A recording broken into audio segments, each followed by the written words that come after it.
సమాజంలో స్వేచ్ఛ సౌభ్రాతృత్వాలను నింపిన బాబాసాహెబ్ డాక్టర్ బిఆర్ అంబేద్కర్ ఆశయాలను స్ఫూర్తిగా తీసుకుని ప్రతి ఒక్కరూ భారత రాజ్యాంగ పరిరక్షణలో భాగస్వాములు కావాలని తిమ్మాపురం గ్రామ sarpanch YCP state executive council సభ్యులు బెజవాడ సత్యనారాయణ వైసీపీ ఎస్సీసెల్ జిల్లా ఉపాధ్యక్షులు చిల్లి దేవరాజు పిలుపునిచ్చారు. భారత రాజ్యాంగ దినోత్సవం పురస్కరించుకుని మాజీ మంత్రి వైసీపీ ఉత్తరాంధ్ర జిల్లాల రీజనల్ కోఆర్డినేటర్ కురసాల కనబాబు ఆదేశాల మేరకు మండల ఎస్సీసెల్ అధ్యక్షులు ఓబా శ్రీను ఆధ్వర్యంలో కాకినాడ రోడ్ల మండలం రమణీపేట వైద్యనగర్లో కురసాల కన్నబాబు క్యాంపు కార్యాలయంలో భారత రాజ్యాంగ నిర్మాత బాబాసాహెబ్ డాక్టర్ బిఆర్ అంబేద్కర్ చిత్రపటానికి పూలమాలలు వేసి నివాళులర్పించారు. ఈ కార్యక్రమానికి కాకినాడ రూరల్ జడ్పీటీసీ నురుకుర్తి రామకృష్ణ ముఖ్య అతిథిగా పాల్గొని అంబేద్కర్ చిత్రపటానికి నివాళులర్పించి భారత రాజ్యాంగ విశిష్టతను తెలియజేశారు. ఈ సందర్భంగా వైసీపీ ఎస్సీసెల్ జిల్లా ఉపాధ్యక్షులు చిల్లి దేవరాజు, తిమ్మాపురం గ్రామ సర్పంచ్ మరియు వైసీపీ స్టేట్ ఎగ్జిక్యూటివ్ కౌన్సిల్ సభ్యులు బెజవాడ సత్యనారాయణ మాట్లాడుతూ సమాజంలో అసమానతలను తొలగిస్తూ అంబేద్కర్ రచించిన పటిష్టమైన రాజ్యాంగం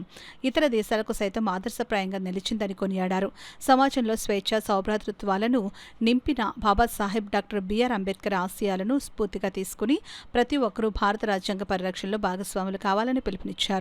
ఈ కార్యక్రమంలో YSRCP rural TUC president Paluvela Vijay Kumar, YCP రాష్ట్ర మహిళా విభాగం ప్రధాన కార్యదర్శి జమ్మలమడక నాగమణి, నియోజకవర్గం వాలంటీర్ల విభాగం అధ్యక్షులు ఎం కృష్ణంరాజు, మండల వాలంటీర్ల విభాగం అధ్యక్షులు పెనుమాల ధర్మారావు, ఎస్సీసెల్ నాయకులు వరసాల జాన్ ప్రభాకర్, గుండుపిల్లి శ్రీచంద్ర, సర్పవరం ఎస్సీసెల్ నాయకులు సవరపు చిట్టుబాబు, సంగాడు మోషే, మండల మహిళా అధ్యక్షురాలు Nallarani, Karri Chakradhar, Bali Bhuvaneswari, Karri Lakshmi, Kolluboina Bhavani, Teragati Lakshmi, Kothapalli Girish, social media president Munjarapu Suryakiran, Abhishek Reddy, R Satyavathi, Nalli Venkataramana, Devarapalli Suresh తదితరులు పాల్గొన్నారు. శూద్రులు కాదు, అందరూ మనుషులే, అందరూ బ్రహ్మ యొక్క తలలోంచి కాదు, కాళ్ళలోంచి కాదు, చేతుల నుంచి కడుపులో అమ్మ కడుపులోంచి వస్తారని రాజ్యాంగం రాసిన అంబేద్కర్ గారు అందరికీ రాజ్యాంగాన్ని పొందుపరిస్తే ఈ ఒకప్పుడు శూద్రులుగా ఉన్నటువంటి ఇప్పుడు అసెంబ్లీలో కూర్చొని పార్లమెంట్లో కూర్చున్నటువంటి మాట్లాడుతున్న మన కాపువాళ్ళు కానీ రెడ్లు కానీ చౌదరులు కానీ వీళ్ళందరూ కూడా శూద్రుల నుంచి బయటకు రావడానికి, వీళ్ళ అసెంబ్లీలోకి వెళ్ళడానికి, వాళ్ళ కులాల గురించి మాట్లాడడానికి, వాళ్ళ ఆర్థిక స్థిరపడడానికి, రాజకీయ ఎదగడానికి భారత రాజ్యాంగ నిర్మాత యొక్క అంబేద్కర్ రాజ్యాంగం యొక్క విలువలను గమనించాలని ప్రతి ఒక్క వ్యక్తి కూడా ఈరోజు రాబోయే మన సొంత నుంచి 79 సంవత్సరాలు అవుతున్నా సరే కానీ ఇంకా అంబేద్కర్ ఒక విగ్రహాలు ఎస్సీపేటలోనే కనబడుతున్నాయి. దయచేసి గమనించండి. అందుకనే ఈరోజు మేము వైఎస్ఆర్ ప్రభుత్వంలో ఎందుకు ఉన్నామంటే జగన్మోహన్ రెడ్డి గారు ఒకటే చెప్పాడు, అన్ని కులాల్లో పేదలు ఉన్నారు, దారిద్ర్యకు దిగునున్న వాళ్ళందరికీ ఎలాగైతే ప్రభుత్వం యొక్క రేషన్స్ ఎలాగ అందుతున్నాయో అలాగే పేదవాళ్ళందరికీ ఒక రకమైన కష్టాలు తేలంటే ప్రతి ఒక్కరికి డబ్బులు వేయాలని అకౌంట్లో డబ్బులు వేస్తే ఆ రోజు జగన్మోహన్ రెడ్డి గారు ప్రభుత్వాన్ని అందరూ ఏమన్నారంటే జగన్మోహన్ రెడ్డి జేబులో డబ్బులు అని అడిగారు. ఈ రోజు వచ్చిన కూటమి ప్రభుత్వం ఎంత భయంకరంగా ప్రవర్తిస్తుందంటే కులాలను విభజించి మతాలను విభజించి అనేక కోణాలు వాడుకుంటూ ఆ ఆధిపత్యం చేస్తున్నారు. ఒక ముఖ్యమంత్రి మాత్రమే చాపరు ఉండాలి. ఇవాళ ఉప ముఖ్యమంత్రి గారికి ఒక చాపరు, లోకేష్ గారికి ఒక చాపరు, జగన్మోహన్ రెడ్డి గారికి అయ్యే వచ్చిన నెలకి లెక్కితే 70 కోట్లు లెక్కెడితే వీళ్ళ ముగ్గురికి 240 కోట్లు ఖర్చు అవుతుంది. అది ఎక్కడి నుంచి వస్తుంది? డబ్బు లేదని చెప్తున్నారు చంద్రబాబు నాయుడు గారు. దయచేసి ఎందుకు గమనించండి, ప్రభుత్వాన్ని విమర్శించాలని కాదు, రాజ్యాంగం ఏర్పడిన దినోత్సవాన్ని ఈ దేశం అంతా జరుపుకుంటుంది కాబట్టి ప్రతి ఒక్కరు రాజ్యాంగానికి అనుకుగా, ప్రతి ఒక్కరు అంబేద్కర్ యొక్క నినాదానికి అనుకుగా మనకు వచ్చినటువంటి ఈ పదవి ఎక్కడి నుంచి వచ్చింది, మనకి వచ్చిన అధికారం ఎక్కడి నుంచి వచ్చింది, కేవలం రాజ్యాంగ నిర్మాత అంబేద్కర్ రాసిన రాజ్యాంగం వల్ల మాత్రమే వచ్చిందని ప్రతి ఒక్క కులంలో ఈ రోజు ఎస్సీబీసీ మైనార్టీలుగా పిలువబడుతున్న ప్రతి ఒక్కరు కూడా వాళ్ళ పేటల్లో వాళ్ళ వీధుల్లో అంబేద్కర్ విగ్రహాలు నిర్మించుకొని ఆయన జయంతులు వర్ధంతులు అలాగే ఈ రాజ్యాంగం యొక్క పొందుపరిచిన దినాలను జరుపుకోవాలని సమయంగా కోరుకుంటూ నా పేరు విజయ్ కుమార్ పల్లివల. నిజంగా ఇవాళ బాబాసాహెబ్ అంబేద్కర్ రాసిన రాజ్యాంగమే లేకపోతే ఇవాళ వాళ్ళకి ఎదురు తిరిగే ఎవరైతే ప్రశ్నిస్తారో వాళ్ళందరినీ కూడా జైల్లో పెట్టే పరిస్థితి ఈవేళ ఈ ప్రభుత్వంలో ఉన్నది.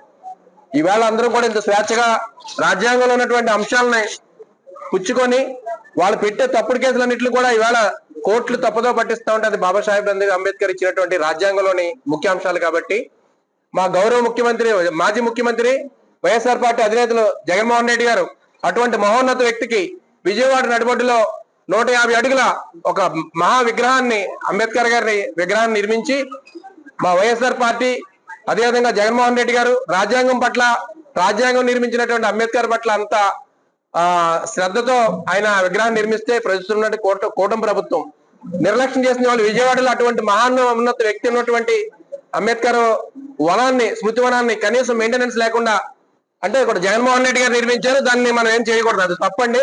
దయచేసి ప్రభుత్వాన్ని ఒకటే మేమంతా కూడా వెలిగింటున్నాం. అటువంటి బాబాసాహెబ్ అంబేద్కర్ లాంటి భారతరత్న అంబేద్కర్ గారిని ఎవరో అగౌరవపరచకూడదు. ఆయన్ని ఒక జాతికే కాదు, యావత్ ప్రపంచంలో ఉన్నటువంటి ప్రతి అందరికీ కూడా ఆయన ఒక మహోన్నత వ్యక్తి. కాబట్టి ఈ రోజు భారత రాజ్యాంగ దినోత్సవం సందర్భంగా మరొకసారి ఆ మహోన్నత వ్యక్తికి మనంతా కూడా హృదయపూర్వక నివాళులు అర్పించవలసిందిగా మనస్ఫూర్తిగా కోరుకుంటూ జోహార్ డాక్టర్ బిఆర్ అంబేద్కర్ రాజ్యాంగాన్ని రచించి 70 సంవత్సరాలు అయింది కనుక ఆ సందర్భంగా అంబేద్కర్ని స్మరించుకోవడానికి మీ కార్యక్రమాన్ని ఏర్పాటు చేశాం.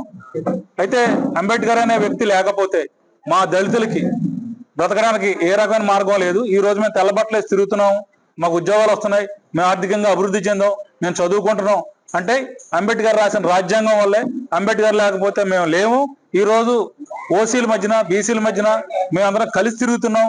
మాకు ఒక రకమైన గౌరవం దక్కుతుంది. మాకు ఒక రకమైన గౌరవం దక్కిందంటే అది అంబేద్కర్ వల్లే. అంబేద్కర్ రాసిన రాజ్యాంగాన్ని రక్షించుకోవాల్సిన బాధ్యత ఈ దళితుల మీద, ఈ భారతదేశ ప్రజలందరి మీద ఉందని తెలియజేసుకుంటూ